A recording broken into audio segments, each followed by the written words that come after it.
જો પ્રસાદ અને મહાપ્રસાદ વચ્ચે પણ ભેદ છે. ભગવાન જે પોતે પોતાના આંગળીઓના માધ્યમથી અધરોષ્ટનું સંબંધ કરીને આરોગે એને મહાપ્રસાદ કહેવાય.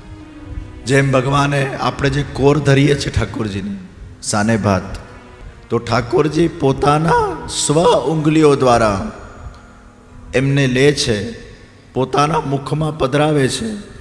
એ ઉંગલીઓને અધરનું સ્પર્શ થાય છે, જીવહાનું સ્પર્શ થાય છે, અને પુનઃ પાછી આંગળીઓ એ સાને ભાત જે હોય એમાં સ્પર્શ કરે. પુનઃ ઠાકોરજી આરોગે, જેમાં ભગવાનનું વિશેષ રૂપે અધર રસ સમાયેલું છે, અધર સાથેનું સંબંધ છે, અધર રસ સાથેનું સંબંધ છે. એને પ્રસાદ ન કહેવાય, એને મહાપ્રસાદ કહેવાય.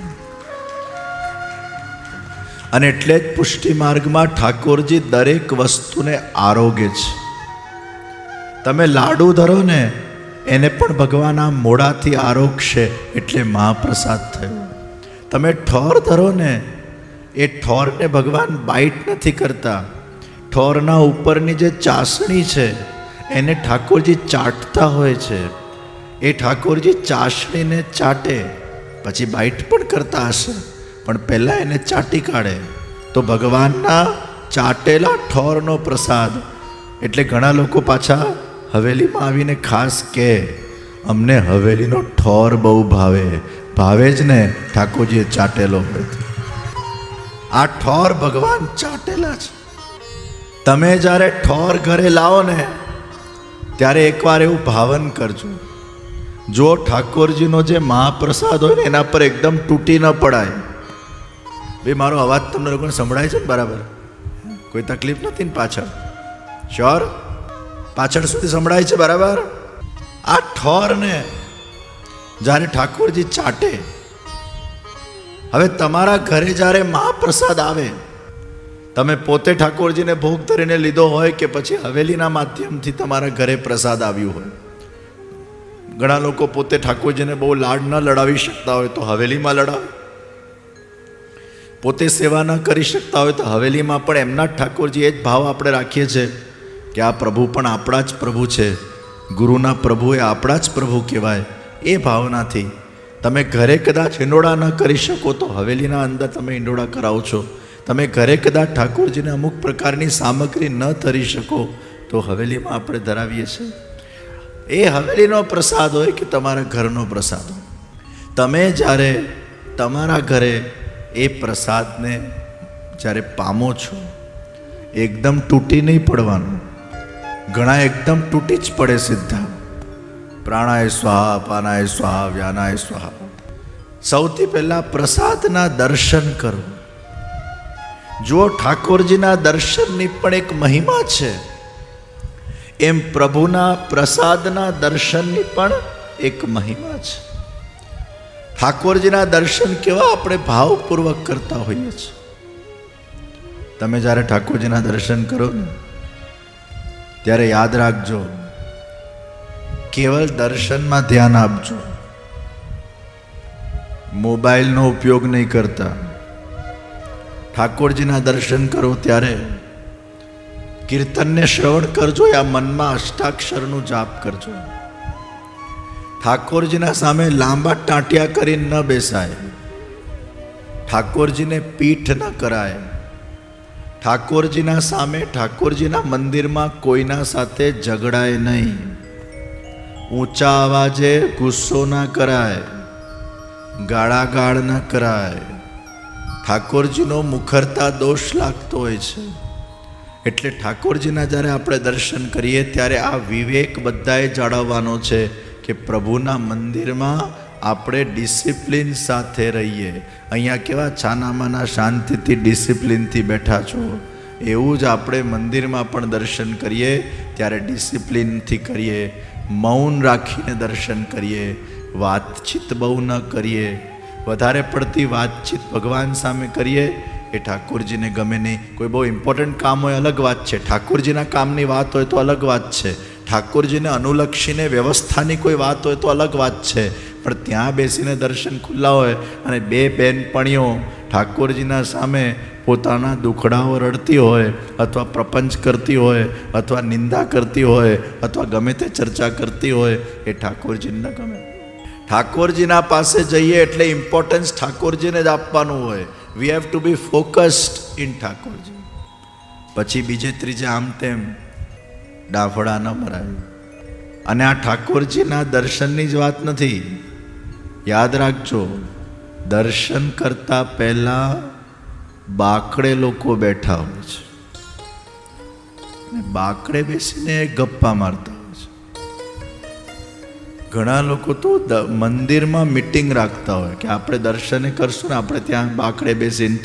વાંધો નહીં, એ થઈ શકે, કામની વાત હોય તો. પણ બાકડે બેસીને પ્રપંચ કરવું, બાકડે બેસીને નિંદા સ્તુતિ કરવી, બાકડે બેસીને ગપ્પા મારવા, બાકડે બેસીને હાહાટીટી કરવી, બાકડે બેસીને હો હા કરીને હસી મજાક કરવી, એવું કોઈ હસી મજાક કે હો હા હાહાટીટી એ આપણે મંદિરમાં કરતા નથી. ચીરહરણમાં તમને ખબર છે ને, ગોપીઓ કાત્યાયનનું વ્રત કરીને બેઠી હતી અને જલક્રીડા કરવા લાગી.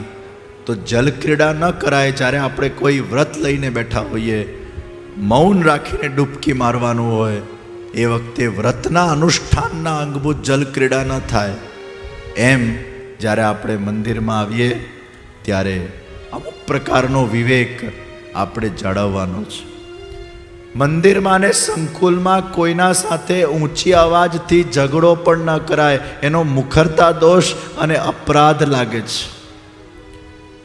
ઝઘડા કરીએ એટલે ઠાકોરજીને અપ્રસન્નતા થાય, ઠાકોરજીને ક્લેશ થાય કે મારા બે ભક્તો ઝઘડી રહ્યા છે, જોર જોરથી ગાળાગાળ કરી રહ્યા છે, જોર જોરથી અવાજ કરીને એકબીજા ઉપર આક્ષેપ ને પ્રત્યાક્ષેપ લગાડી રહ્યા છે. આપણે આપણા મંદિરોની એક મર્યાદાને જાળવવી જોઈએ.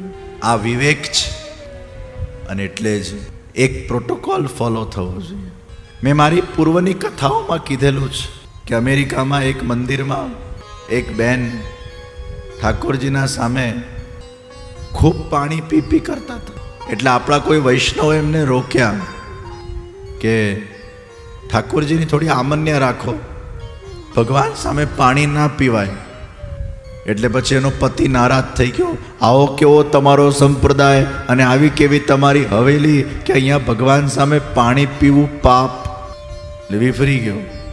પછી મારે જ્યારે આવવાનું થયું અને એ ભાઈ જ્યારે મને મળ્યા અને મને પૂછવા લાગ્યા કે શું પુષ્ટિમાનની હવેલીમાં ભગવાન આટલો નિષ્ઠુર છે, એ પાણી ના પીવાય?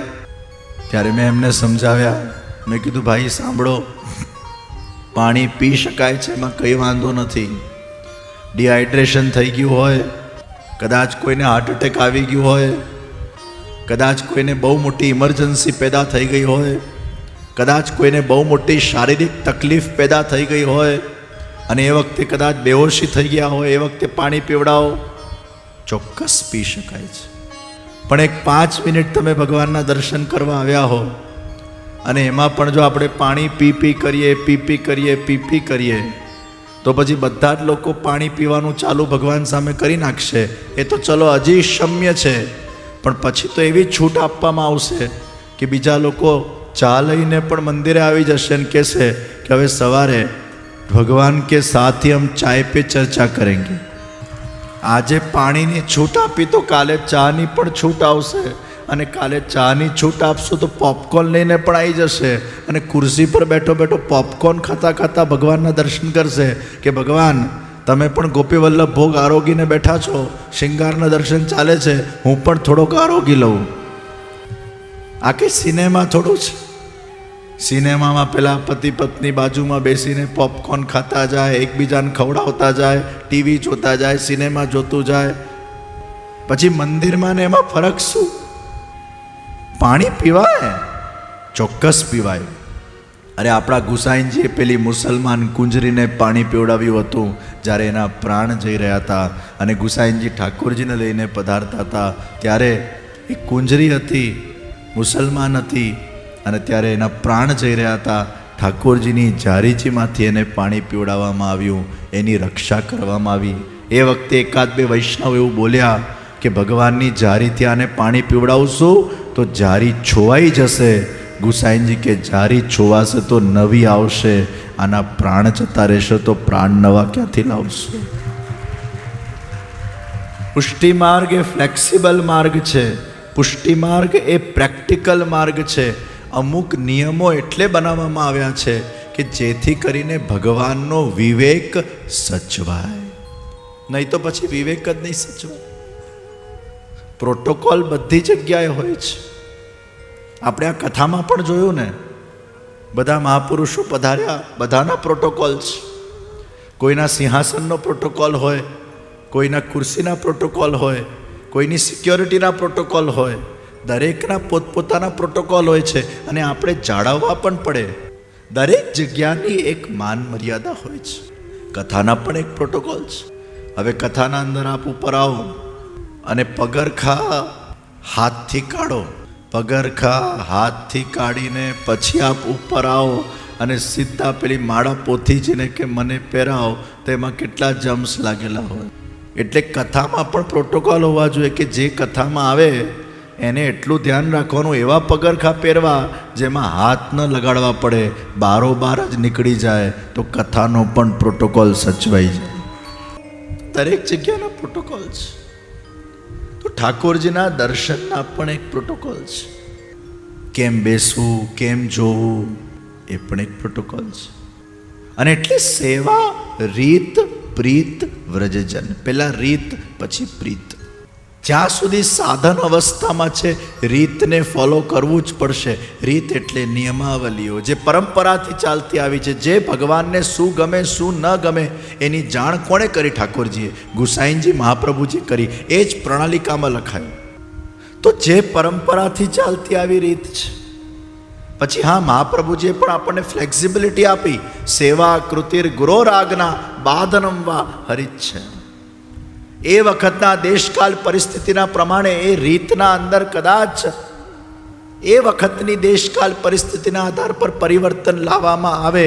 એ ગુરુ આજ્ઞાથી પ્રભુ એ વખતે ગુરુને જે પ્રેરણા કરે એ રીતે ઠાકોરજી પછી એમને લાડ લડાવવામાં આવે. તો આજના સમયમાં આપણે અમુક ફેરફાર કરવા પણ પડ્યા છે. હવે ઠાકોરજીના મંદિરમાં એસી ચલાવવું એ રીતમાં નથી, પણ આપણે બુદ્ધિ લગાડવાની હોય ને કે એ વખતે એસી નહોતું બન્યું, હવે બની ગયા, તો આપણે એસી મૂકવા પડે. તો બધા મંદિરોમાં એસી લાગી ગયા. આજના દેશકાલ પરિસ્થિતિના આધાર પર સુધારા વધારા તો કરવા જ પડશે. આંધળું અનુકરણ ન કરાય. અને રીત પણ કારણથી બનેલી છે. એ કારણ જાણવું જોઈએ. એમાં પણ એક ભાવ સમાયેલો છે, એમાં પણ એક સૂક્ષ્મતા સમાયેલી છે. અને એનું જ્યારે આપણે દર્શન કરીએ છીએ ત્યારે આપણને ખૂબ આનંદ આવે છે.